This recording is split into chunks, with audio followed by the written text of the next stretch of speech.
మనుషులంతా సమానమే అంటూ ప్రపంచానికి సమతా స్ఫూర్తిని చాటిన మహనీయుడు రామానుజాచార్యులు. 1000 ఏళ్ల క్రితం భూమిపైన నడయాడిన భగవాన్ స్వరూపులు. విశిష్టాద్వైతంతో తన బోధనలు మానవాళికి చాటి చెప్పారు. ఆ మహానుభావుని ఆశయాలను, ఆదర్శాలను ఈ తరం నాటికి అందించడానికి సిద్ధమైంది రంగారెడ్డి జిల్లా ముచ్చింతల్లోని శ్రీరామనగరం. శ్రీ త్రిదండి చినజీయ స్వామి వారి సంకల్పంతో 216 అడుగుల ఎత్తైన స్వర్ణ శోభిత పంచలోహ విగ్రహం రూపుదిద్దుకుంది.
నలభై 45 ఎకరాల్లో ఈ దివ్య క్షేత్ర నిర్మాణ పనులు 2016లో రామానుజాచార్యులు వారి సహస్రాబ్ది ఉత్సవాల సందర్భంగా ప్రారంభమయ్యాయి. దాదాపు 1200 కోట్ల రూపాయల వ్యయంతో ముచ్చింతల్లోని శ్రీరామనగరంలో నిర్మాణ పనులు చేపట్టారు. ఇందులో ప్రధానమైనది రామానుజాచార్యుల విగ్రహం. స్టాచ్యూ ఆఫ్ ఈక్వాలిటీగా పిలిచే ఈ విగ్రహం కూర్చున్న భంగిమలో ఉంటుంది. ఇలాంటి విగ్రహాలలో ఇది ప్రపంచంలోనే రెండో ఎత్తైంది. పల్లవ, చోళ, చాళుక్య, కాకతీయ, విజయనగర నిర్మాణ శైలులను మేళవించి నిర్మాణాలు జరిగాయి. వివిధ రాష్ట్రాలకు చెందిన 2700 మంది శిల్పులు దీని నిర్మాణంలో పాల్గొన్నారు. సమతామూర్తి 216 అడుగుల మహాపంచలోహ విగ్రహాన్ని చైనాలో తయారు చేయించారు. దీని బరువు 1800 కిలోలు. 9 నెలల పాటు శ్రమించి 1600 భాగాలుగా విగ్రహాన్ని తయారు చేశారు.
మన దేశానికి తీసుకువచ్చిన తర్వాత చైనాకు చెందిన 60 మంది నిపుణులు విగ్రహ రూపునిచ్చారు. వాతావరణ మార్పులను తట్టుకుని 1000 ఏళ్ల పాటు చెక్కు చెదరకుండా ఉండేలా జాగ్రత్తలు తీసుకున్నారు. సమతామూర్తి విగ్రహంలో దిగువన భద్రవేది 54 అడుగులు, పద్మపీఠం 27 అడుగులు, శ్రీ రామానుజాచార్యుల విగ్రహం 108 అడుగులు, స్వామి చేతిలోని త్రిదండం 27 అడుగుల ఎత్తు ఉన్నాయి. దాని మొత్తం బరువు 54 టన్నులు. ఈ క్షేత్రంలో ఎక్కడ చూసినా వేటిని లెక్కించినా మొత్తం 9 అంకె వచ్చేలా తీర్చిదిద్దారు. విగ్రహం ఎత్తు 216 అడుగులు ఉండడం, 108 ఆలయాలు, ఇలా వేటిని కూడినా 9 అంకె వస్తుంది. అంటే యజ్ఞ కుండాలు తయారు చేసుకున్నారు. ఇప్పుడు మీరు చూసిన ఘటికలు గాని, శరావాలు గాని, కింద ఇవన్నీ పాలికలు గాని అన్ని రాజస్థాన్ నుంచి అక్కడి నుంచి తెప్పించుకున్నారు. 10,000 కలశాలు, ఆ కలశం అందుకో 10,000 కలశాలు మన విద్యార్థులందరూ కలిసి 4 రోజుల్లో ఇలా సూత్ర వేషితం, వీటన్నిటికీ సూత్రాలు కట్టాలన్నమాట. అదే కనుక బంగారపు కలశాలు అయితే సూత్రం అక్కర్లేదు, తాళ్ళు ఇలా కట్టక్కర్లే. అందుకని ఇలాగా మట్టితో చేసింది కనుక మృదంతో వీటికి ఇలాగా సూత్ర వేష్టితం చేసి వీటిని అన్ని చోట్ల కలశాలని పెట్టి ఆరాధిస్తూ ఉంటారు. ఇందాక చెప్పుకున్నాం కదా, 4 స్థానాల్లో భగవంతుడు ఉంటాడు. ఆ ఉన్న స్వామిని మనం ఆరాధిస్తూ ఉంటాం. 1 యజ్ఞ కుండంలో ఆరాధిస్తారు, 2 కుంభం అంటే కలశంలో ఆరాధిస్తారు, 3 మండలంలో ఆరాధిస్తారు. మండలం అని ఒక రచన చేసి ఒక యంత్రంలా తయారు చేసి అందులో రంగురంగుల చూర్ణాలు పెట్టి అందులో భగవంతుని ఆరాధిస్తారు. అలాగే భగవంతుని రూపాన్ని కూడా మనకి తయారు చేస్తూ ఒక విగ్రహాన్ని కూడా ఏర్పాటు చేస్తారు. అంటే భగవంతుడు రూపం ఇది అని మనం ఇదమిత్తంగా చూడలేం గనక అగ్ని రూపంలో, జల రూపంలో, అలాగే ఈ ప్రకృతికి సంకేతంగా చిత్రాల రూపంలో, అలాగే మన కళ్ళకు కనపడేలాగా ఒక మూర్తిమత్వాన్ని దర్శిస్తూ ఆరాధనలు 4 స్థానాల్లో జరుగుతాయి. చతుస్థానార్చన అంటారనమాట.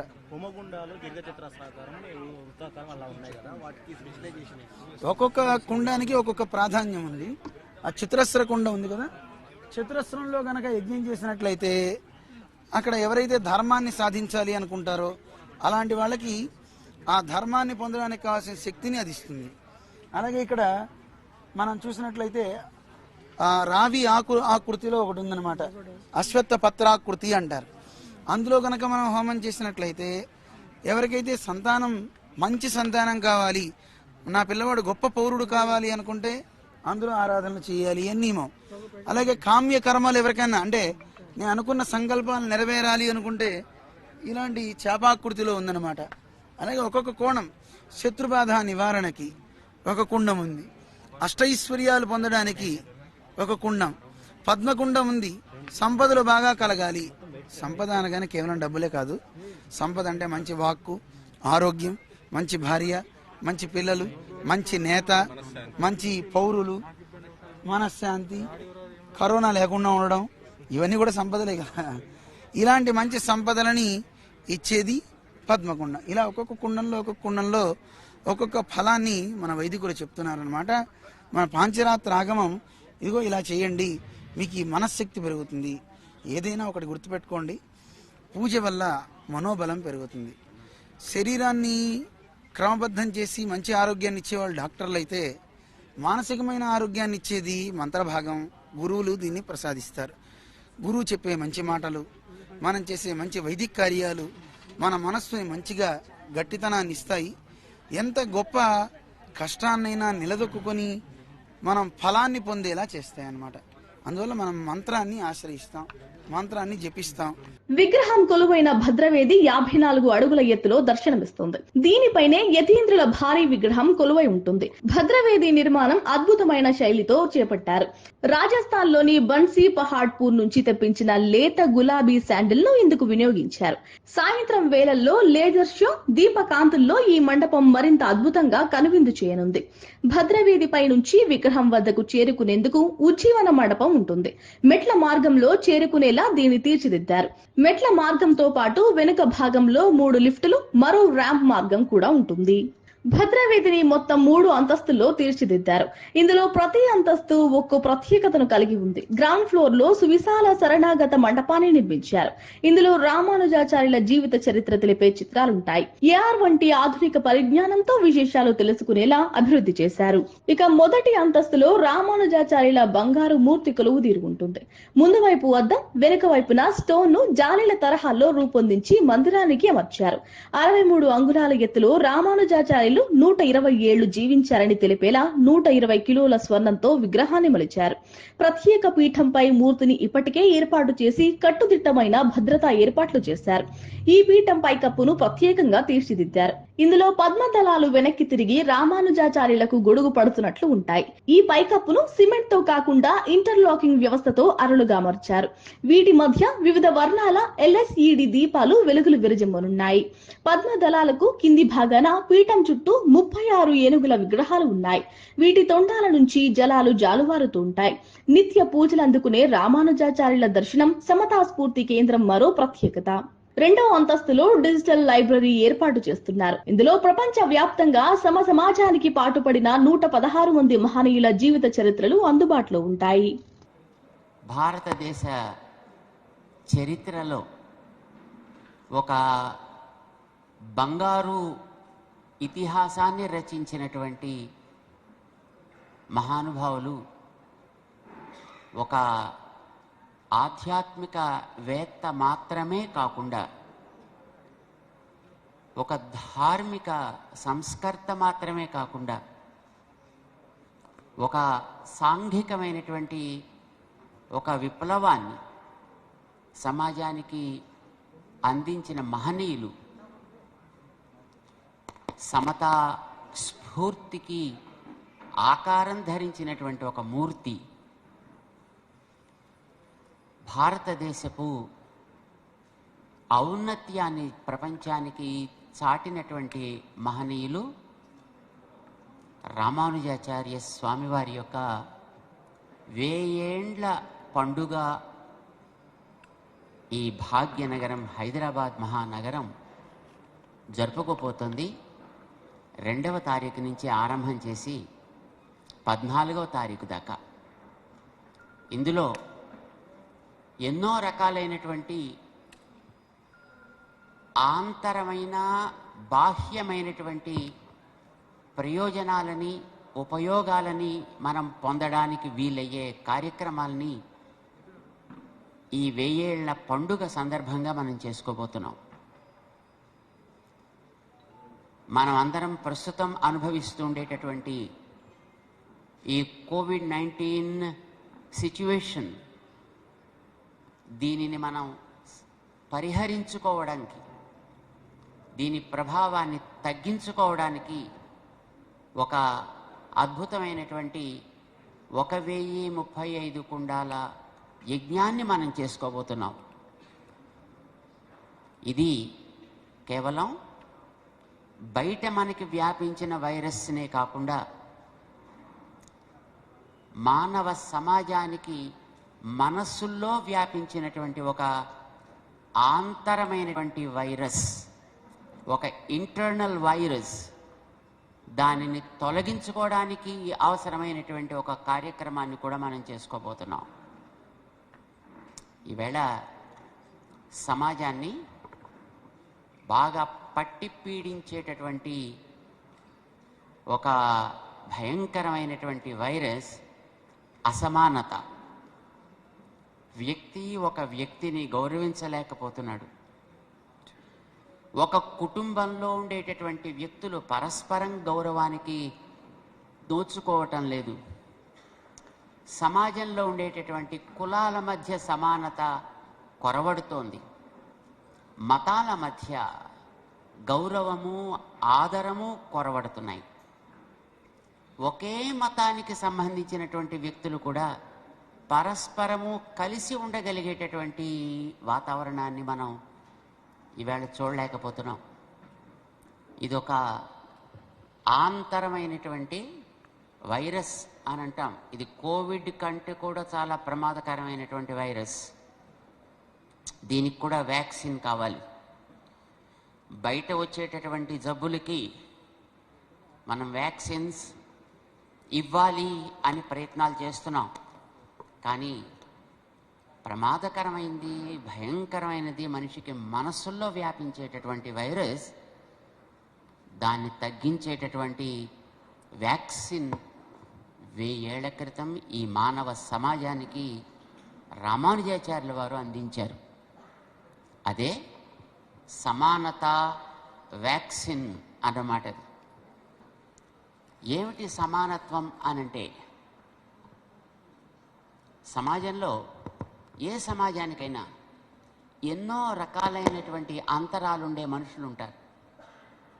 ధనంలో రకరకాలైనటువంటి హెచ్చు తగ్గులుంటాయి, జ్ఞానంలో హెచ్చు తగ్గులుంటాయి, యోగ్యతల్లో హెచ్చు తగ్గులుంటాయి,